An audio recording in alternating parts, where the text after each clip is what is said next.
Hello, everybody. It's the Abstractionist. I am here with Mercury, spring, late spring 2024. This reading is for people with prominent Mercury placements in their chart.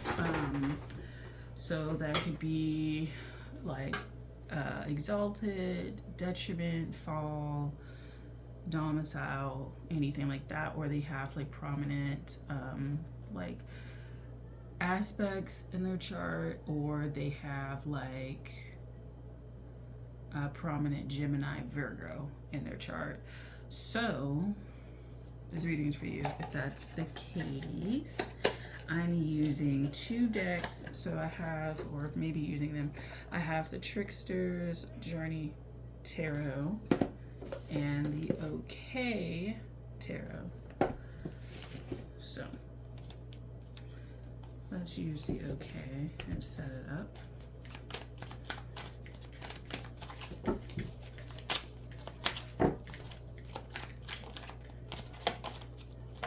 I think there's like a cookout or something going on. It's Memorial Day. It's literally not day in terms of like the sun being out. It's literally like 2 o'clock in the morning.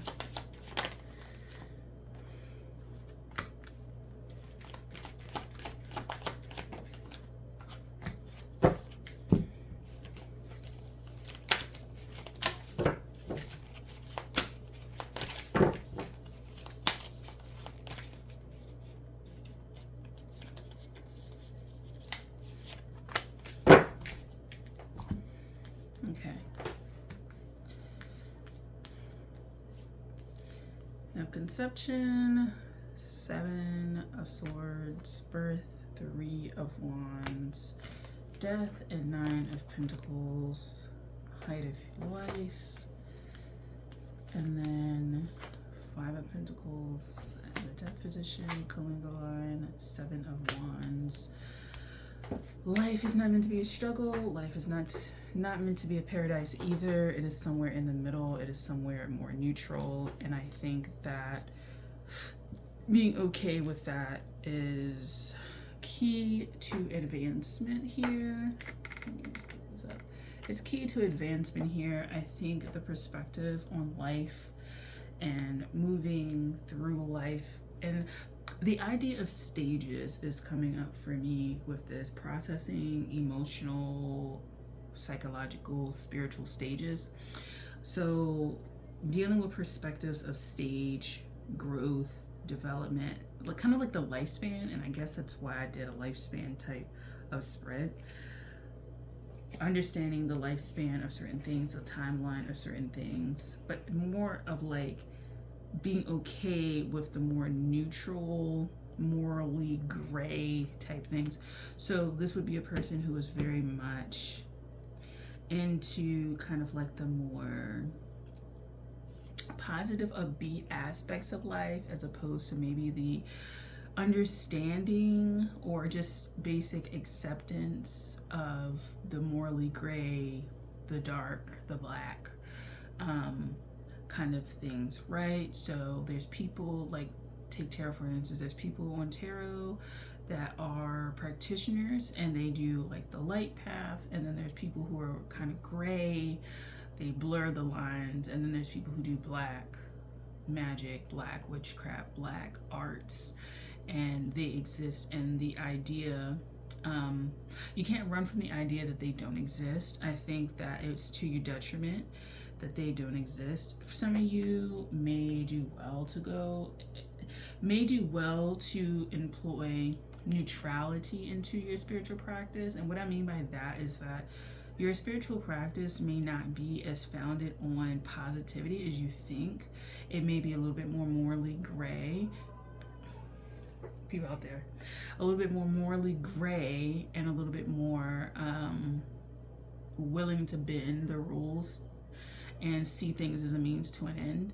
And that may be very hard for you, especially if you are deciding to initiate yourself into something or go forward with it. It may not be all like sunshine, right?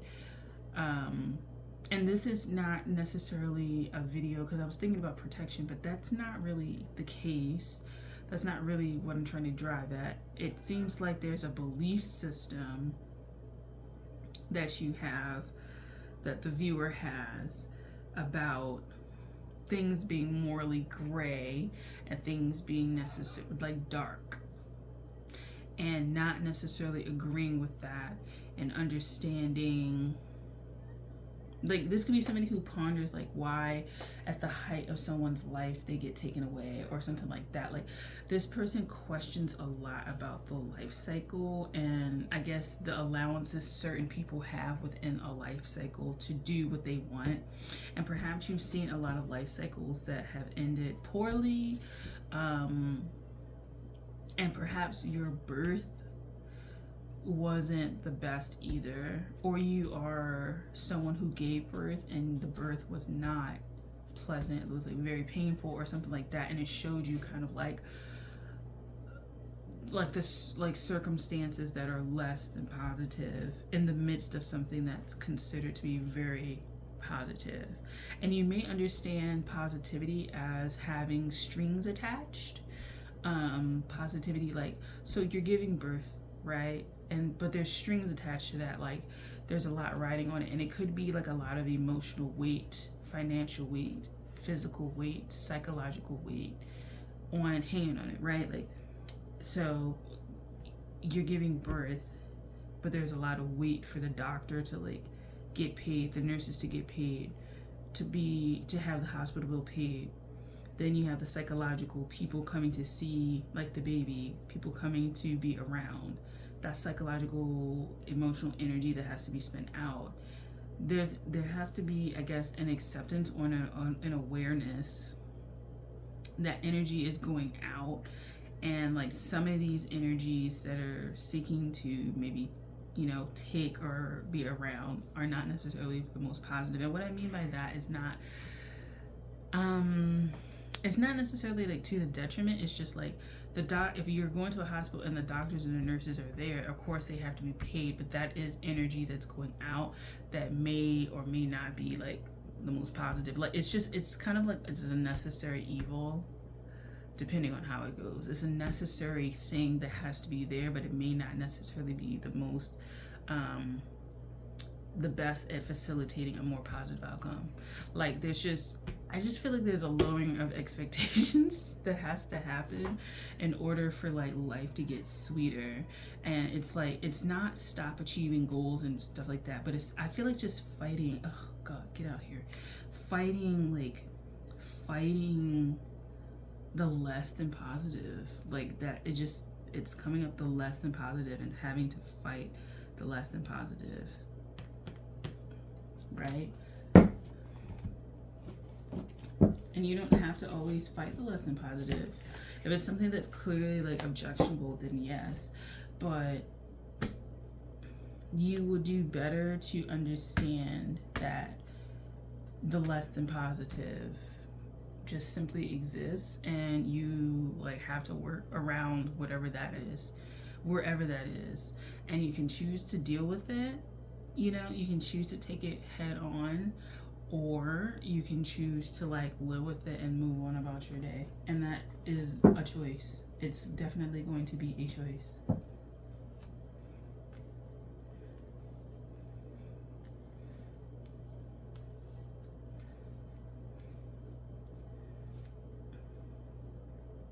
So recognizing that you are one person and you have but so much energy and time in the day to give, you really need to start getting, I don't want to say Machiavellian, but you need to start getting very strict about the energy that flows out, and just understand that there are necessary evils that your energy has to flow towards, like bills and shit like that, and that you feed into a system that is not perfect, right? Like, it's not perfect. You may be grappling with ideas of trigger warning, abortion, ideas of abortion, which may be a very morally gray subject, right, for you. If that's the case, then I would definitely explore the acceptance of that. Perhaps if you are someone who has sought out those services, that this is something that was sought out, that it is a circumstance, and there is no real benefit of assigning a positive or a negative to it. It is, and it's not meant to take away your humanity to say that. It is meant to help you navigate something without crumbling and getting through, right? Like it's there. Like it's there to help you. It's a mechanism that you need. It seems like if you had to accept the totality of this on the more negative sense, there would be like a whole bunch of psychological crumbling, and that isn't necessarily like needed. But what's needed is to understand like this is a necessary, I guess, evil or necessary procedure or something like that, and look at it like more factual based, and then go from there. And then when you get through that, then deal kind of with this psychologically.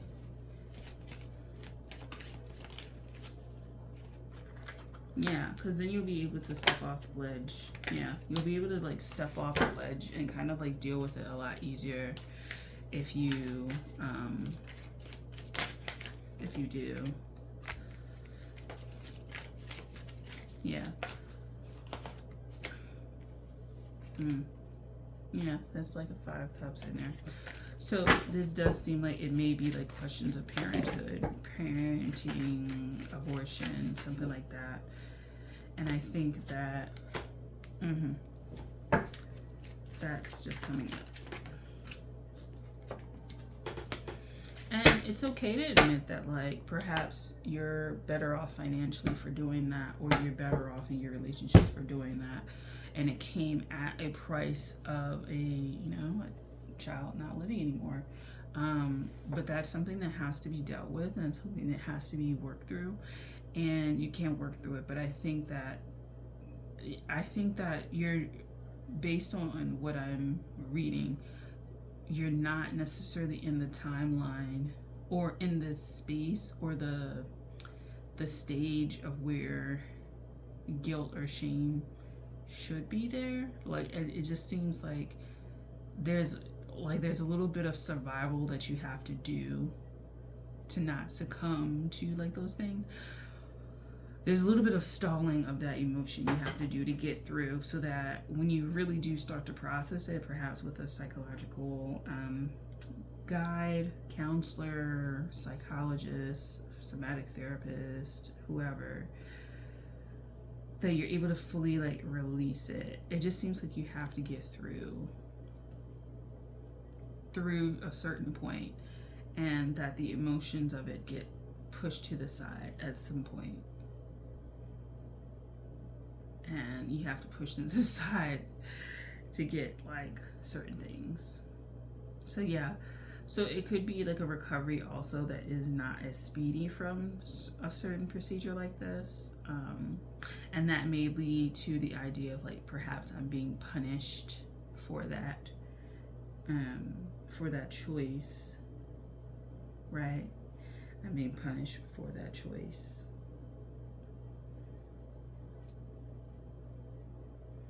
And also the idea of being rewarded, like children as a reward.